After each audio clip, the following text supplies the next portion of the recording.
The following shows a simulation of a dielectric sphere being experienced with a external electric field, in which you see the electric field as well as the displacement field.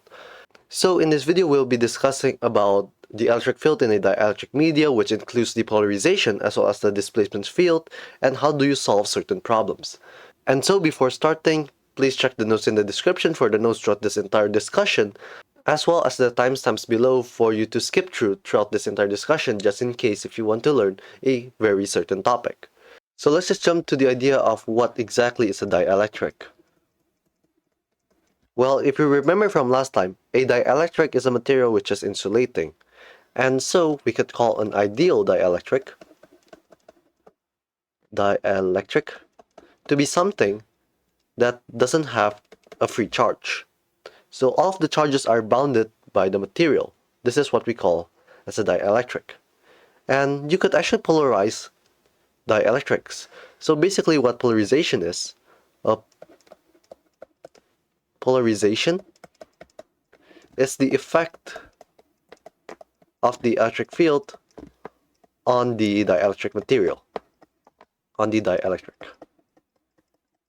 So we will discuss more about each of these later on throughout this entire discussion, as well as the next video we'll be discussing about why do we have polarization.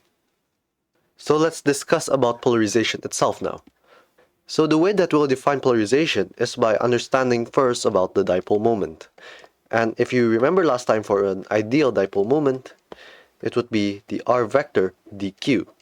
And so in here I wrote a delta because in here I'm denoting a very small piece of a polar dipole moment within a certain dielectric material.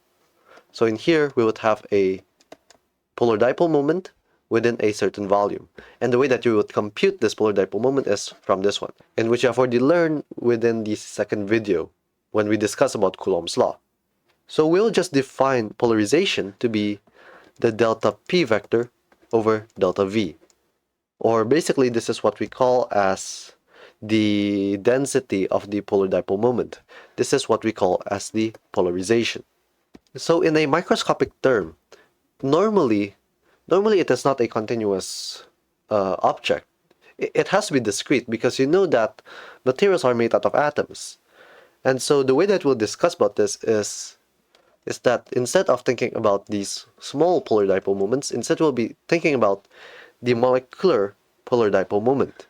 And it will be defined to be the same thing, the integral of the volume of the molecule, r vector dq. And so you would get your polarization to be within a very small volume of the sum of each of the polar dipole moments within this small volume. So we have now already discussed about this polarization, and so we could just ask a very simple question. Like we could ask, what's the electric field outside of the dielectric? And so we'll just assume that the dielectric is already polarized. And so we'll try to figure out if you have this weird shaped material in which it has some polarization. We want to figure out what is the electrostatic potential or maybe the electric field outside. So a method for you to solve this is actually pretty simple. Is that if you remember from the second video in which we discussed about the multiple expansion, you actually figure it out that the contribution for a very specific polar dipole moment would be the polar dipole moment, and then you take the dot product of the distance r vector and r vector prime. So r vector would be from a certain origin, and this would be towards a certain polar dipole moment, and this would be the r minus r prime. And then you divide this by r vector minus r vector prime cubed. And don't forget the constant at the front. So we could actually expand this polar dipole moment just to become this polarization, as well as the very small volume of that specific polar dipole moment. It will be delta V. So we would have something like this. R minus r vector prime cubed. So now notice this. So instead of actually using delta V, we'll just actually take the contribution of the entire field, because that's basically what we're doing. So we're taking the contribution of the entire object. So we'll just do an integral. So it's 1 over 4 pi epsilon 0, the integral of the volume of p vector dot r vector minus r vector prime over r vector minus r vector prime cubed dv. Now, here's something that I want you to notice. In here, the v is actually v prime, so it's basically the object. That's what I'll denote that as. And so you could try to make this into one of the divergence theorem. So if you actually notice about this guy here, this looks very interesting, because if you remember correctly, this is 1 over r vector minus r vector prime, and then you just take the gradient of this function. Well, it might take some time for you to figure this out, but we have already used such things previously. So we'll just substitute this in. And so what we have instead is, on the inside, it's p vector dot this function here, r vector minus r vector prime. Now, here's something that I want you to realize. Maybe, well, we see this is a scalar. No, sorry, this is a vector, and this is a scalar. So let's try to do this. If we have a scalar as well as a vector, you take the gradient. No, sorry, you take the divergence. What you would get is the gradient of phi. You take the inner product with the vector plus the divergence of the vector field with the scalar. Multiply that by the scalar straight away. And so you could just try to restructure everything. This would be the gradient of, the divergence of the phi and the vector field minus the divergence of the vector field and the scalar. This would be this guy. So we can just transform this thing now. So this would be 1 over 4 pi epsilon 0 of the closed integral, so we'll just separate this straight away. We'll have a divergence of p vector over r vector minus r vector prime. dv prime, subtract this by the integral of the, so we'll just write this down first, r vector prime, multiply this by the divergence of the polarization, dv prime, over the volume. Now, here's something interesting. Well, we see here that this is basically the divergence theorem. So we could just construct this into the closed integral of the surface of the object. And this would be just the p vector over r vector minus r vector prime. And then you just take the normal vector of the surface and the ds. So technically, this, I'll just write this as ds vector. And then you subtract this by the integral of v of 1 of this divergence of p vector and r vector minus r vector prime, dv prime. So here's something that I want you to realize now. These two look like two different types of charges. This looks like a surface charge density. So we could just denote that p vector dot n hat, or the unit normal vector, we'll call this to be the surface charge density from the polarization. And for the divergence, the negative divergence would be the volume charge density from polarization. Okay, so now you're wondering, so what's the charge then? Because now it seems that it has some imbalance. So we could just actually try to compute this. So in order to wrap this in our heads, we could just see a, let's say, if you have a material here and then there's some polarization, something like this. Negative, positive, and so on. So it's radial. So first, the polarization at the surface, so the polarization is diverging outward, something like this. So the p vector dot the unit vector would give you this surface, and so the surface here is positive, which you could see. And then the negative divergence of the p vector, which would mean that this is a negative charge density in here. So this is as if that there's this negative charge here. So in here we see that we can actually interpret the polarization into the charge densities. But now you might be questioning, what about the conservation of charge? Because an ideal dielectric doesn't have free charges, or it's neutral. So let's try to solve for that one. Well, it's just the QP. The Q from the polarization would be the surface. So it's p vector dot n hat ds vector. Subtract this by the inner integral of the divergence of p, dv. So this thing would become a surface integral, and it will later become 0, as you expect. So at least that the charge conservation still follows. So we know that this is variable. And so because you already know about the electrostatic potential, that means that you would also know how to get the electric field based on these surface charge density and the volume charge density. Now let's try to ask, what is the electric field inside of the dielectric? So let's just assume something like this. Let's say you have a capsule, which is this is in vacuum, and then it is surrounded with a liquid, which is dielectric. So the electric field inside of this material could be discovered from one of Maxwell's equation for, technically this is electrostatic. So the curl of E would be 0, or basically if you take a loop, it should be 0, because there's no changing magnetic field. So if you try to examine this part here, this would be a vacuum and a dielectric in which there is this loop here. So we'll just denote the loop to be in this direction. So it's right-handed with your thumb facing towards you. So if we try to solve this, and let's just denote the electric field to go this direction, and this is not electric field. So this is the electric field in the dielectric, and this is the one in the vacuum. If you try to solve the curl in here, you would notice that the one in here and the one in here should be the same, because you could technically shrink down the sides.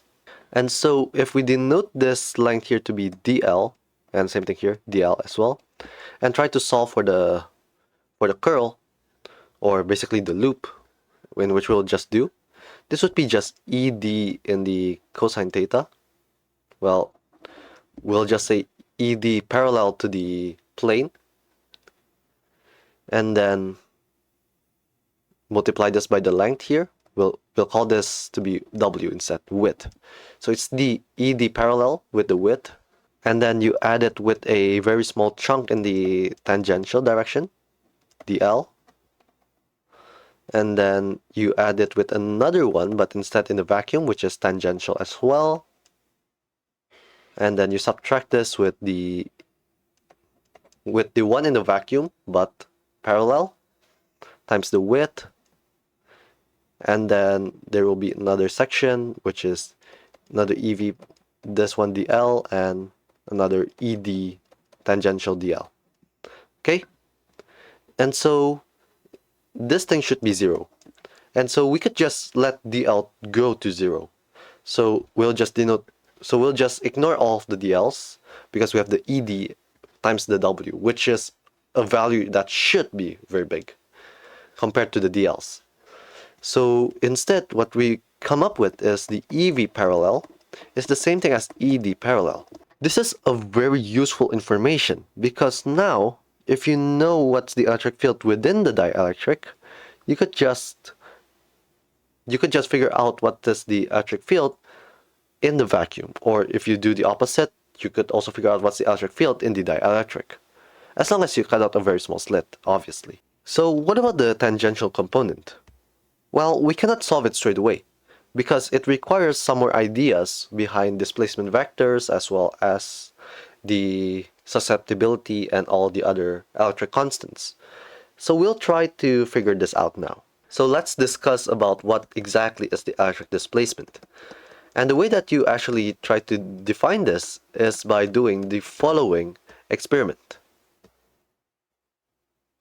So let's say if you have 3 charges, like it could be anything. So you got these 1, 2, 3, in which they have charges Q1, Q2, and Q3. And outside here is just a dielectric medium. So you could just denote a surface at the outside for you to form a Gauss's law inside. So you could just do Gauss's law straight away, rho over epsilon 0. So if you do this Gauss law in the integral form, it would be the integral of the surface. So this would be surface. And this would be E vector of ds to be equaling each of the small qi's there as well as the qp.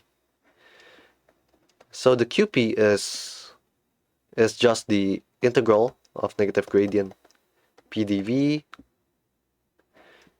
So this is basically the volume of the entire dielectrics. And then for the surface charge density, it will be the surfaces of each of these different materials. So S1, S2, and S3. So this would be the integral of S1 plus S2 plus S3 of this P vector n hat dA. Okay? So what we can do is that we can actually transform this volume integral into a surface integral. So this would be each of the surfaces. So it's S1, S2, S3, as well as the outside surface as well of negative P n hat dA. So if you now combine these two, what you would get is this would be Qi over epsilon 0 minus the surface integral of P vector dot n hat of this big surface, dA. So let's just try to restructure everything now because this seems to be out of hand. So let's just try to combine them all. This would be, so let's just denote that to be S again. So if we combine them, this would be the closed integral of epsilon 0 E vector plus P vector multiplied this by n hat ds would equal to Qi. Or basically, yeah, the sum of the Qi's basically. There should be sums here. So what you get here is that this is a value in which we'll just denote this to be d vector dot n hat ds of the surface would be the Qi, the sum of the Qi's. This looks like another Gauss law. And so if you try to transform this into the differential form, this would be the divergence of the displacement vector is the volume charge density, in which you could denote d vector to be epsilon 0 E vector plus P vector, the electric field and the polarization. This is what we call as the displacement vector. And so with this, we could actually define what is the susceptibility. So susceptibility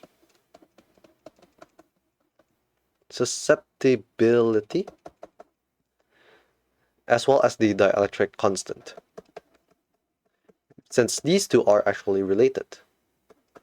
So here's the idea. Okay, so if you try to do experiments with a dielectric, like in general, your material is isotropic, in which that it has the same property in every single direction. And so if you try to apply an electric field on this material, the polarization should be in the same direction.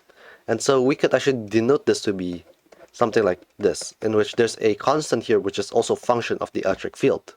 This is what we call as the susceptibility. And this only works susceptibility.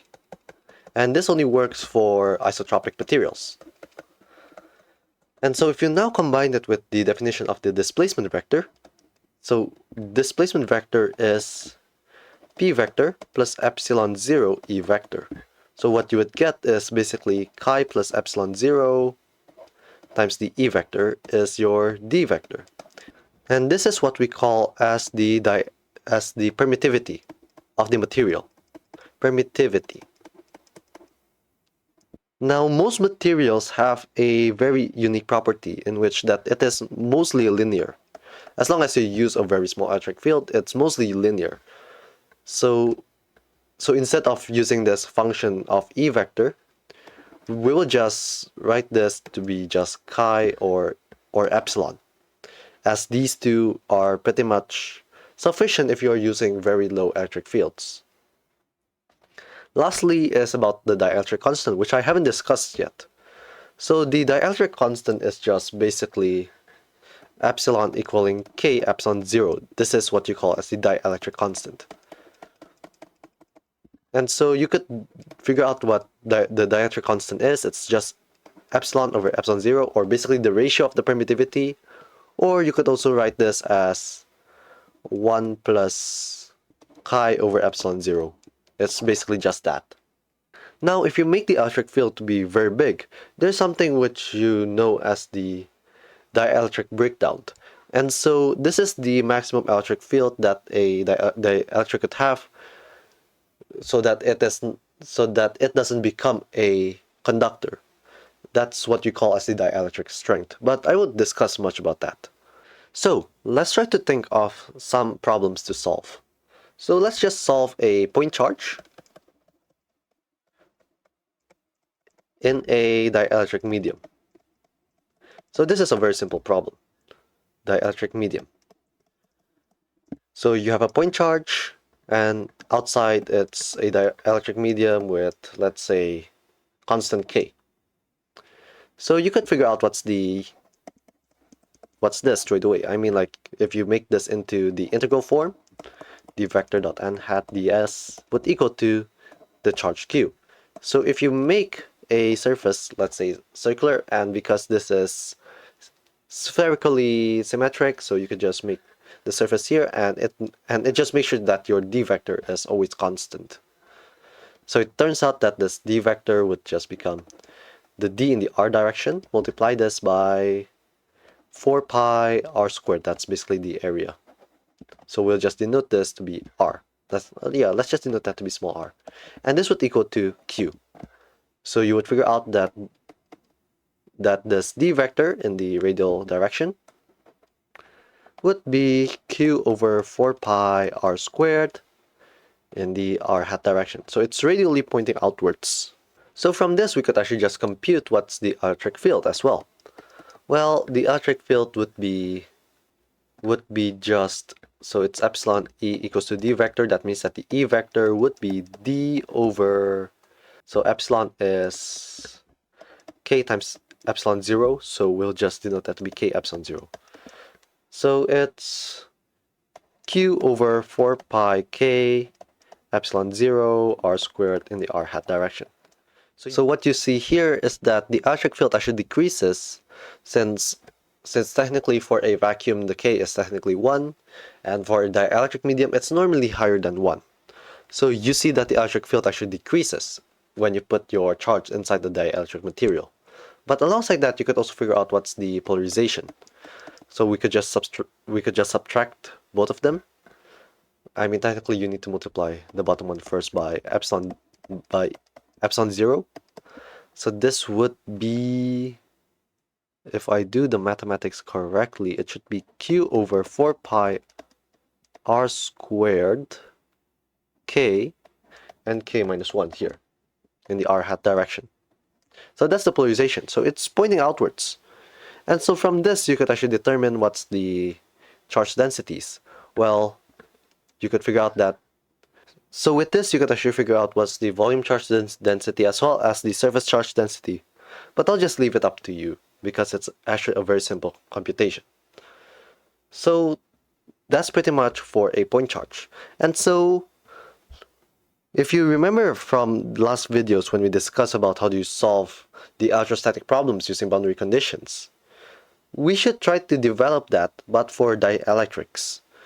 So last time we have already figured out one rule in which the electric field that is parallel is in surface 1 must be the same thing as the one in surface 2. This is something that you have already figured out. But we haven't figured out what's the tangential component. So we'll just use one idea. We'll just use the displacement vector, which equals to q.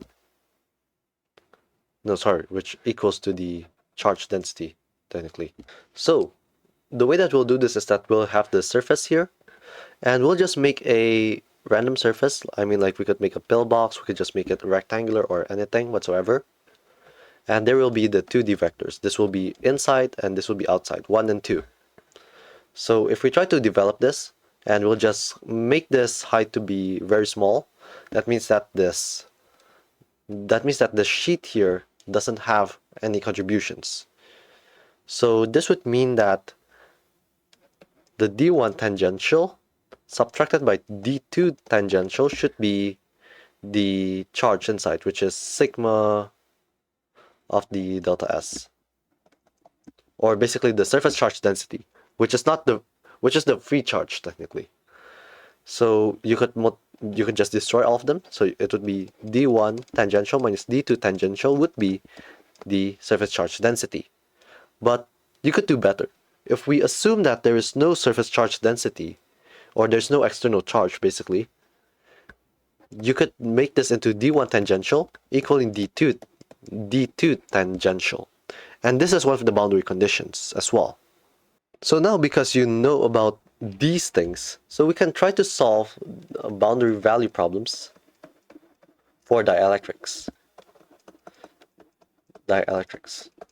So we'll just use the same idea first, in which you know that the divergence of E is rho over epsilon 0. It's rho over epsilon 0. And you can define negative gradient of phi to be the E vector. So you could denote this to be the Laplacian of phi would be rho over epsilon 0, right? Negative rho over epsilon 0. But now we'll actually just flip the thing around. We know that we have this new Gauss law, which denotes this to be equaling to rho. So D here can be denoted to be epsilon E vector. So we can denote this to be the divergence of E vector is rho over epsilon. So this is for vacuum, and this is for a dielectric. So now notice something. We can still put the same thing here because the curl of the electric field is still the same thing, 0. So we could put this in. We got the Laplacian E vector would be negative rho over epsilon. Phi, sorry, my bad. So if there's no excess charge when rho is 0, this would mean that the Laplacian phi would be 0. And this would be basically the same thing. See? So as long as you know how to solve the electrostatic problem in the vacuum, you can solve it as well in dielectrics. But here's the key difference, is that you have the boundary conditions. D1 and D2 of the tangential must be the same, and the electric field must also be the same. Let's try to solve some problems for this. So if you have, let's say, a sphere and you apply an electric field from the outside, well, it's basically the same problem as the one that you have already known before. The question is, what's the electric field, what's the electrostatic potential, and whatsoever. So we have already solved this problem last time, in which we assume that so by the way, in here it should be a dielectric. So the way that you could solve this is by doing just by doing separation of variables and figuring out all of the values here, and try to do the boundary condition by following this thing here. So you could obviously transform your phi into your E vector, and then your E vector turning that into D. That should be simple enough. And then you could just compare each of the values, and what you would get is that in here, I'll just display the solution straight away. So it turns out that the electric field inside would be 3E0 over 2 plus k cosine theta r hat minus sine theta in the theta hat, or basically this is the k hat direction, or the one that's going in this direction. And for the one outside, it turns out that it's gonna be E0 in the k hat plus k minus 1 over k plus 2 a over r cubed E0. Okay, all of those are there. 3 times r hat dot k hat in the r hat direction. subtract that by the k hat, something like this. Yeah. So this is the component from the polarization, and this is the component from the external field. That's the way that I think of it. So now I want to ask, what's the force on a point charge in a dielectric material? So this is obviously not a problem. So if you have, let's say, a dielectric material, let's just say that the point charge is arbitrarily shaped, but we know what the sigma is because it's a conductor. It has charge, so it should have sigma. So we can determine what the force is just by doing summation over the entire surface of sigma times the E vector. But the E vector is the one that is not from your conductor, but from the outside. So this is why we denote this to be E prime. Yes. dA. So E prime here is the actual electric field. Subtract that by the one from the conductor or from the surface. And so this electric field inside should be coming from the outside, which is the E prime, and also your ES. But then your ES was pointing outside here, so inside it should also have this same direction. So there's something like this. So there's the E prime and subtracted by your ES. This should be 0, so that the electric field inside has to be 0. And so with this, you could figure out that this is, so E prime is E minus ES, but also that's that. So this means that you could figure out that E prime is technically just half E vector. And this is like in general. So instead, you could just substitute this straight away. The force is just the circular integral of the surface charge density over 2 of the electric field, dA.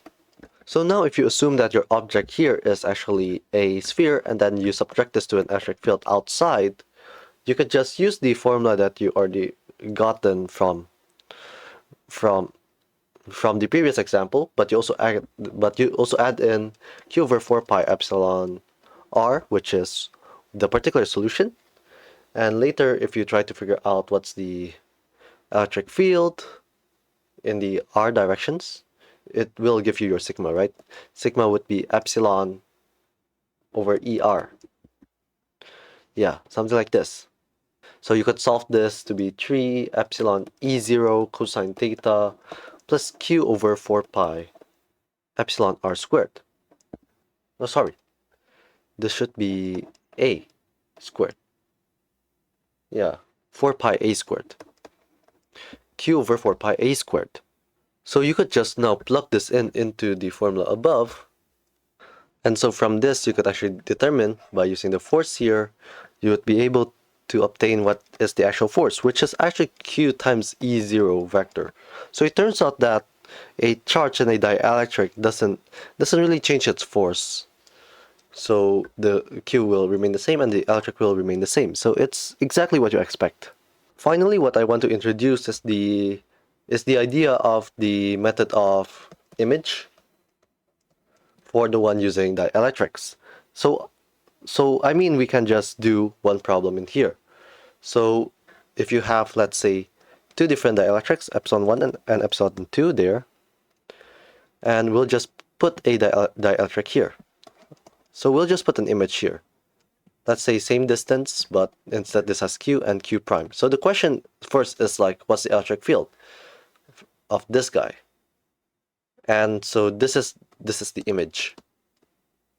So the way that you would solve this is by actually putting this Q prime here and actually trying to solve the entire problem by using this Q prime. So let's just do that. So the phi would be just 1 over 4 pi epsilon 1 Q over R plus Q prime over R prime. So this would be R and this would be R prime. That's basically your electrostatic potential. But also, you need to solve the one at this other end, the one that is resulting in this second dielectric. And then here that there's no charge. That means that there should be a source of charge somewhere here. So we'll just say it has same distance but a different charge. So if we just do it like this, you would figure out that it would be 1 over 4 pi epsilon 2 of q double prime over r, where r is the distance straight away towards your particular point. So from these two, these are basically both of your phi's, right? But then from these two, you could actually figure out the boundary condition based on these two, this guy and this guy, the displacement vector as well as the electric field. So if you try to solve to make sure that these two boundary conditions work, there's only one specific condition for this to work. And that is q double prime would be 2 epsilon 2 over epsilon 1 plus epsilon 2 q, while q prime is epsilon 1 minus epsilon 2 over epsilon 1 plus epsilon 2 q. And that's basically your solution. So in here, I didn't discuss so much about how do you solve it straight away, step by step. But if you want more discussions about how to solve these types of problems specifically, please leave it in the comments for me to create a series on how you actually solve physics problems by using the theory that we learned. And so that's all for this video, so make sure to like and subscribe, and also please share this to your friends who wants to understand physics in a much more deeper understanding. Thank you very much, and I will see you on the next video.